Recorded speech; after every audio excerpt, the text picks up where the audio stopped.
I haven't played Genshin Impact, and the reason why can get me to an asylum, because mankind isn't ready to hear it. But lots of people are playing it, so we can ask if it really has become a trend, and if so, why. Lots of people think Pokemon Go was a trend, but it wasn't. It was just a free game, launched and promoted by a giant company, so of course lots of people would play it. It's impressive that so many people think it was the Pokemons and the augmented reality mechanic that got so many people in love. The school hierarchy provides a good layout about how things happen. Hot girls are popular, as well as extrovert and charismatic male athletes, so we can assume sex-related things and sports get popular more easily and more naturally. Nerds and geeks are the less popular in that universe, so things related to them don't naturally become popular. So games shouldn't become popular unless another factor helps. The Battle Royale games are also a good analysis point. PUBG was released and it was a cheap game and well promoted. Then lots of free Battle Royale games were released to take a ride in PUBG's good advertisement, like Fortnite and Free Fire.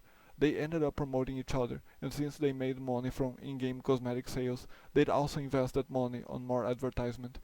Then we get across two specific things. We could talk about more of this, but those two are already perfect examples. Nintendo and Final Fantasy VII Remake. They both are very nerdish and related brands, and they are also really popular. Final Fantasy VII is more nerdish than Nintendo, which is showed by their sales numbers. Nintendo doesn't make games for free. In fact, it's the opposite. But they get their games very popular. Animal Crossing New Horizons is 2020's bestseller, and in both cases we can assume if it was their advertisement that made their popularity. Final Fantasy VII was announced in 2015 and has been heavily advertised since then.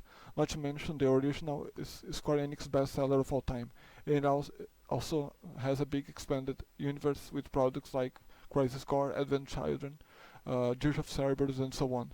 Nintendo also, with the money used for advertisement, along with many other market strategies, also make their stuff popular. And we all know that the rich student also gets popular in the school's hierarchy as well.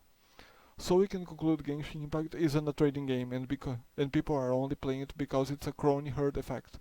They play it because they think it became trend, but even Final Fantasy VII Remake, a standard $60 game, had more players in its first weeks. You may tell me you are playing it because it's a nice game, but there are many better games out there that deserve to be played, and you know it. I know this video will at least have one viewer, so if you care, would you mind telling me in the comments what's different, or at least what makes Genshin Impact worthy to play?